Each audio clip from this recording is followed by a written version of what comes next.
James J.Y. Young is known as the Godfather of Styx.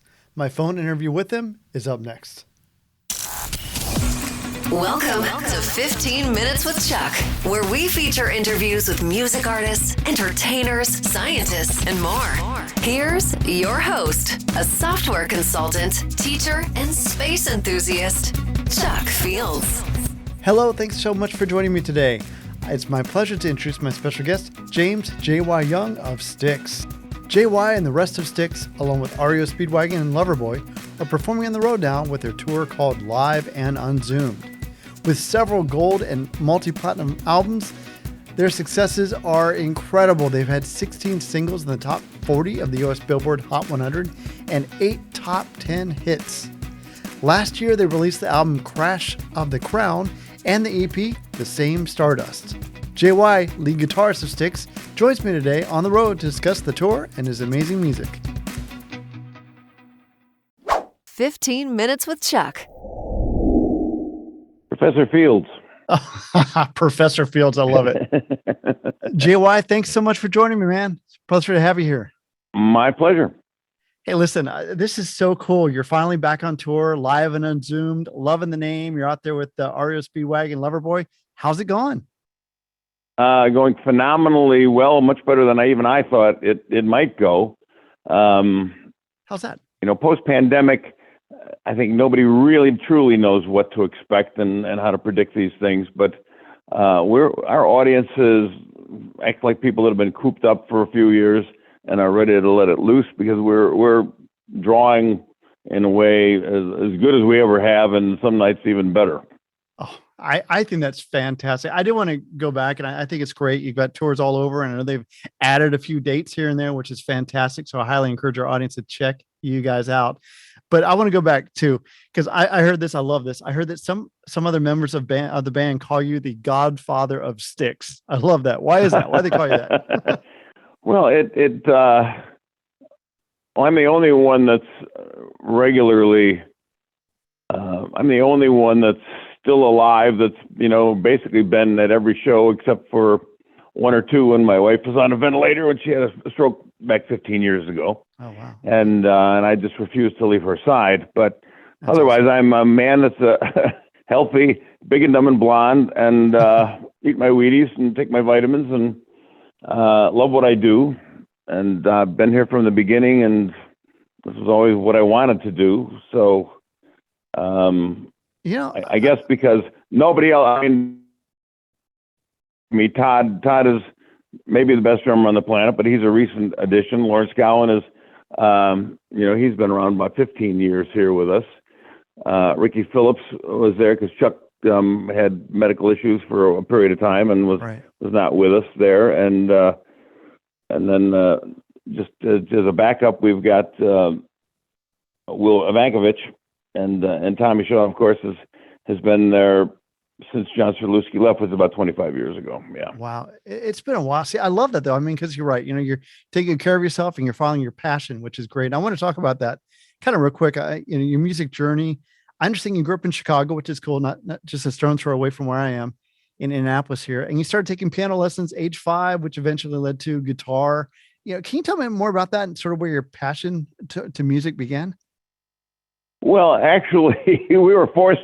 Everyone in my family was forced to take piano lessons at age 5. There you go. My dad was actually quite a great pianist by ear, and his sister, she was a church organist, so she was already very skilled. And but my dad really was not good at reading music, but he could hear a tune and sit down and play it. And so in my family, we're sort of divided between my oldest sister, who unfortunately passed away recently, but she's 10 years older than me, but she could sight read like crazy, whereas I was very poor at it. But we all started on piano, and then at age 14, the Beatles, for me, I was born in 49, so the Beatles kind of were a new thing, and I was in my young teens, and I bought a Beatles songbook and learned how to play guitar from that, and then kind of went on from there, just playing by ear and learning things, and saw Jimi Hendrix play 5 times when he was alive. Oh wow! In person. I saw the Cream, the Who, all kinds of people, from the very early from the 60s and 70s and 80s. I saw most of them, and then the band I had, actually, we had a very successful. It was the year after Woodstock. The first there was Irving Azoff, who is the manager of the Eagles now, and is a very well-known guy from Illinois that has done extremely well for himself in management in the record and entertainment business. Irving put on a rock festival back in 1970, the year after Woodstock, and the band I had with my brother and my buddies at that point in time got a standing ovation. But then two of the guys in the band said they were going to Jehovah's Witnesses. Wow. And so with that, I tried putting the band back together with my younger brother, who was still in college. I was out at that point, and then another, but we could just not get people interested. I thought. So then Dennis and the Panazzo brothers, Dennis Young and then John and Chuck Panazzo had a band called TW4, and they were looking for another guitar player that could sing, so they could have two guitars, and so I joined up with them, and pretty soon, actually, we started writing and got a chance to get a recording contract, and it was 71, I guess, probably, is when we presented the demo to them, and then we recorded the first Styx album in 1972. Wow. See, I think that's great. And one thing that I also was very impressed, JY, is you also, simultaneously, as you were creating the band, you got your bachelor's degree in mechanical and aerospace engineering from the Illinois Institute of Technology. So, what drew you to aerospace? Well, that was, my dad was in the construction business, and he had inherited, along with two of his brothers, the business from his father, who came from Sweden back around like 1897 or something like that, way back when. And he himself started a construction business, and actually, if you look, there's a young construction company plaque in a number of Chicago public schools where they did the carpentry work. That goes way back, obviously, over 100 years ago. Yeah. And but then, so my fallback position was really to the family construction business, that I would maybe be the next guy to take over for the next generation.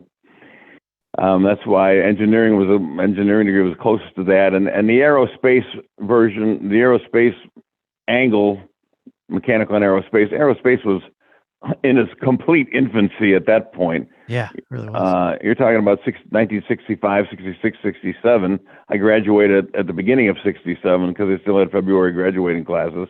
Mm-hmm. And so that was just something, but the mechanical engineering side would have prepared me to be involved in the construction business on many levels if that was indeed going to have to happen. And ultimately my second brother, who was only about a year and a half younger than me, he was extremely talented as well.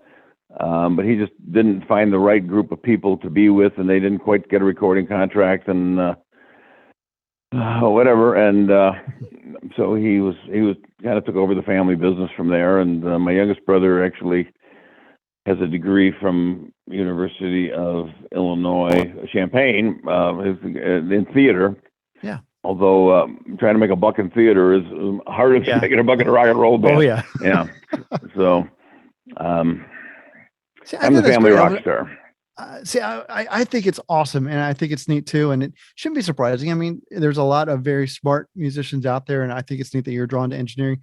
I am a total space enthusiast, space nerd, whatever you call it. So, I mean, I was fascinated by your aerospace linkage, and I've noticed, of course, a lot of songs by Styx seem to have a strong space focus. Last year you released that EP called The Same Stardust, and before that was The Mission, which is a great album for our listeners who haven't heard it. It chronicles the first manned mission to Mars in the year 2033. So are we seeing that passion for space and aerospace coming through in some of these? Honestly, the crazy thing is that, if I had come up with that idea, I think Tommy would have said, is that the only thing, you get the aerospace engineering, is that the only thing you can come up with to write a new song? But the fact that Tommy came up with it, Tommy is much better at finding the humanity in something.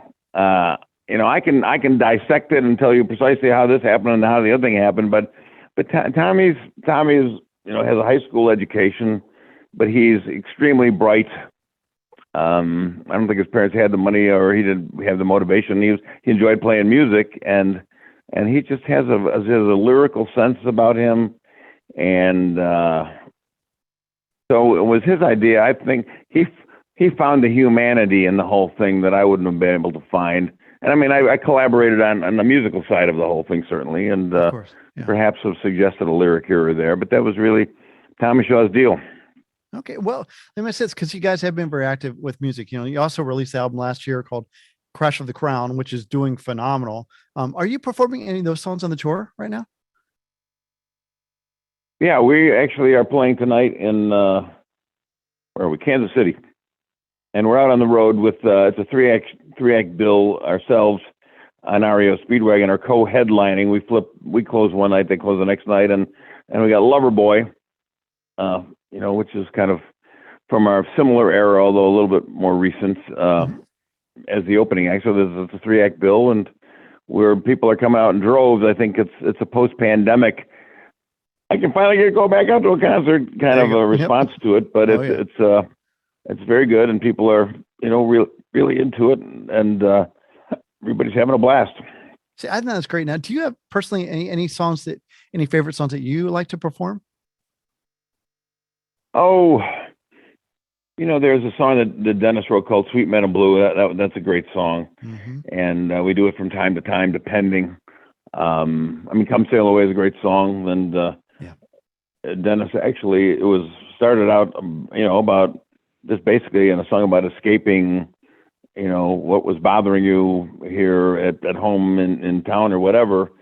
But we wrote about obviously being on a ship, and I just said, because right at that time in the 70s when we did it, I just said, why don't we have this thing turn into a spaceship at the very end? And Dennis found the lyric that kind of painted that picture, and so I feel I contributed to the success of that song because it kind of resonated with what people are interested in, space travel and going beyond what we know on the Earth, because it's here, and it's exciting to think about other things that might be out there. Oh, it is. Oh, you're hitting my note with that one, because I love music, I love space, and man, I love you guys. I think Styx is great. I just JY, I just want to wrap up here. I just want to wish you and the rest of the band just the best for this tour, and hopefully we got some new music on the way, we're hoping. Well, we have a very ambitious tour out there, but Tommy always keeps writing. Lawrence keeps writing. Tommy's collaborator Will, who's become part of the band and credited with producing the last couple of records. Those guys are constantly working on new stuff, and I'm a little bit lazier, so. You've earned it. The Godfather of Styx, right here. Well, I've always been I'm the guy that takes care of all the business details. I deal with the lawyers, I deal with the accountants, and that, because I come from a family of business owners, whereas everyone else in the band, I believe, their parents were employees of some other company. Whereas my family came from Europe and started a company, and so I'm the El Presidente of the Styx Group companies as well. Well, so I tell you, if you're gonna I have to deal with the accountants and the lawyers. So there you go. If you're gonna have someone dealing with the accountants and lawyers, I'd rather have it be the Godfather.